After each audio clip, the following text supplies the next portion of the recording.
Well, what a way to restart the Formula One season after the August break. Put both the championship contenders, Max Verstappen and Charles Leclerc, at the back of the grid for the Belgian Grand Prix. Both of them got engine penalties, and I think both teams probably have rationalised it along the lines of, if you're going to take a penalty, start from the back of the grid.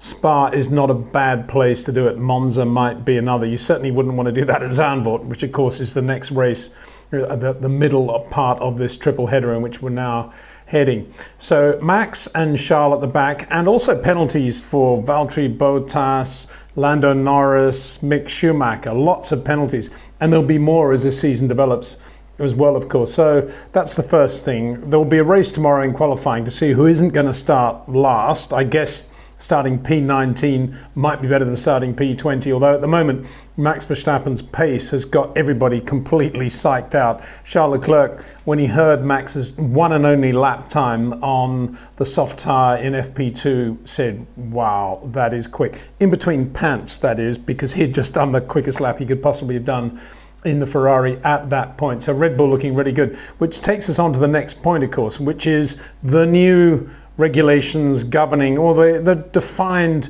technical regulation governing vertical oscillation and trying to ease this porpoising problem for the drivers, being policed for the first time in the pit lane at Spa. The FIA really starting to clamp down on that now.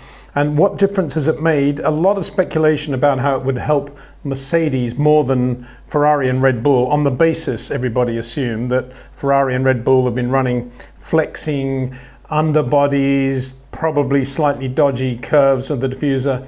I've said on my live stream a few times that I actually go to the other way, which is that I found it hard to believe that both teams could have come to the same conclusion, that there was a way to get the car to work, but it was a really dodgy thing to do in terms of the regs. But we'll go for it.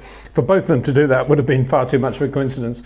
And secondly, because the Red Bull and Ferrari aero packages are efficient. And if you've got an efficient aero package, you're going to have a bigger sweet spot in which to play if you have got to take some of the downforce out of the car. If you've got to stiffen it up, you've got to raise the ride height, whatever you've got to do to get rid of some of the porpoising, they're going to have more efficiency, if you like, with which to play.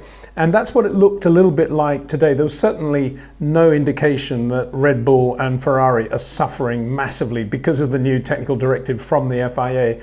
On the contrary, it looked to be a pretty torrid day for the two Mercedes drivers. Not helped, that is, by Mercedes opting to run both George and Lewis on the hard tyre at the beginning of FP2, which was a sort of soft tyre run when everybody was going out to really get a lap time into the car. Neither of them could generate any tyre temperature. Everybody else was out on either mediums or softs at that point.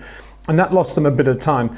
They did go to soft tyres and they did put a reasonable lap time together. But if you look at the way the lap was done, it doesn't indicate there's a particularly promising weekend ahead of either George or Lewis. If you just compare the sector times on their quickest lap, when Max did a 45.5, which was the lap that left Charles Leclerc gasping, 31.0 in Sector 1, Lewis 31.1 in Sector 1, and that's not too bad. They haven't lost too much speed, you could say, but Sector 2, which is all about downforce and aero efficiency, Max 45.3, middle sector, Lewis 46.3. I mean, that is a serious difference. And then in the final sector, which includes, of course, that long run up the hill, but nonetheless some slow corners as well, the chicane, Max 0.3 quicker than Lewis. So Red Bull doing what they do so well, and what we've seen so many times at Monza, when in previous years, when you go to Monza and you think, how quick is the Red Bull going to be in a straight line when it was up against the Mercedes or the Ferraris, or whatever it was. And they just focus on having good grip levels on the medium speed corners and getting good runs out of that corner. This is what they're doing at Spa. They're not particularly quick through Sector 1, which means that long straight, obviously the Kimmel straight right up to the Les Combes section at the top of the hill. Not particularly quick there, but sectors 2 and 3, Red Bull, unbelievably good. I say Red Bull, Sergio Perez not too bad early on, but didn't really do many laps as FP2 developed. Didn't seem to do a fuel run at all, as distinct from Carlos Sainz, who did do a fuel run in the other Ferrari. And I mentioned those two because you got to say now, with Charles and Max at the back of the grid, Sergio Perez and Carlos Sainz step up. At the moment, purely because of the running he's done with fuel in the car, you'd have to say Carlos Sainz possibly has the edge over Sergio Perez. But having said that, the Red Bull in the hands of Max Verstappen, demonstrably quicker than the Ferrari at the moment, in the Ferrari in the hands of Charles Leclerc, that is. So Carlos Sainz, looking for a win, obviously can feel that. You can see it in his driving, lots of energy in his body language in the car. And equally, you can hear the frustration in George Russell's voice when he realised that the hard tyre had zero grip in the relatively cold temperatures in the Ardennes forest, and they whacked a set of soft tyres on, and then he went really well. I thought he did a very good lap on fuel. Let's talk about the fuel runs now. Max Verstappen, again, really quick, 51.6 with fuel in the car. Charles Leclerc, 52.2. They didn't do many laps because it started to rain about 5-7 minutes before the end of FP2. And it's a long lap at Spa as well. So, but nonetheless, because it's a long lap, these times are reasonably representative. So Max Verstappen 51.6, Charles Leclerc 52.2, Carlos Sainz 52.4. So again, on fuel, Red Bull again has the advantage. Charles Leclerc, got to point out, is on the soft tyre, whereas Max and Carlos Sainz were on the medium tyre. Lando Norris really quick on fuel, 52.4 in the McLaren. He was very good on light fuel as well, but he's of course also got that grid penalty. And Lewis Hamilton, 54.1 best on fuel on the medium tyre. And George Russell on the soft tyre, 52.0. I'm slightly suspicious that isn't probably the same fuel load that Lewis had. If it is, that's a really quick lap time from George Russell, albeit on the soft tyre, but quicker than Charles Leclerc, who's also on the soft. So I don't think, it'd be hard to believe that Mercedes is absolutely running as much fuel as Charles Leclerc or Lewis at that point. But George Russell 52.0, so we have to figure that in. And you'd have to say, of course, that from Mercedes' point of view, has there been a better opportunity to win a Grand Prix this year than at Spa, with both Max Verstappen and Charles starting from the back of the grid, and again, they need to be, they'll be thinking that way for sure. A few other notes, good to see the old school roundels and numbers on the side of the two Mercedes, commemorating the 55th anniversary of AMG.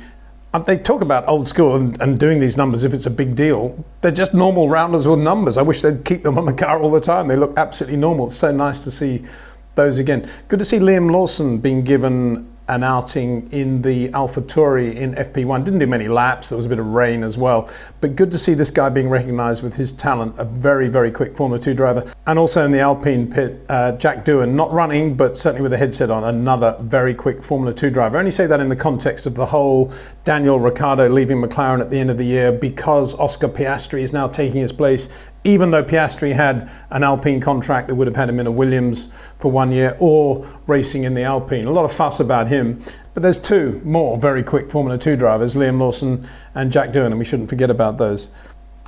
And the other big news in the pit lane today, of course, Audi confirming that they will be coming into Formula 1 in 2026 as an engine supplier. A lot of fuss being made about that, and if you read their press releases, it's only very small print. About 2/3 of the way through, it says, oh yeah, they're coming as an engine supplier, and they will announce soon which team they will give the engines to. It's said to be Sauber. But the way the announcement was done, the way the press release was done, it's as if they're coming in with their own team. Wouldn't that be nice if they were coming in with their own team again? It'd be the first time since 1939, when the Auto Union was there racing against the Mercedes. But no, they're coming as an engine supplier, which is good, and that's obviously as a result of the new 2026 technical regs that have just been announced. The Scarbs predicted they've basically been written to try to encourage companies like Audi and Porsche to come into Formula 1. Lots of electrification in the future for Formula 1. So it will be an electrifying race too, I suspect, with Max and Charles starting from the back of the grid, going into that very, very tight hairpin. There's almost an argument for a driver like Max to be starting from the pit lane, really, because, I mean, the first corner shunt is almost inevitable at Spa, and the position he's in, does he really need to be there? But we'll see what route they take tomorrow. As I say, it'll be a bit of a race to see who doesn't qualify last, if you get my gist, for this Belgian Grand Prix. A lot of quick runners at the back of the grid. No doubt there's a race going to be there at the front as well. At the moment, it's favouring Carlos Sainz. Sergio Perez is obviously there, and both Mercedes drivers will be eyeing up this weekend too as a big opportunity for them finally to win a Grand Prix in 2022. We'll have more as we look back at qualifying tomorrow and again after the race on Sunday. See you then.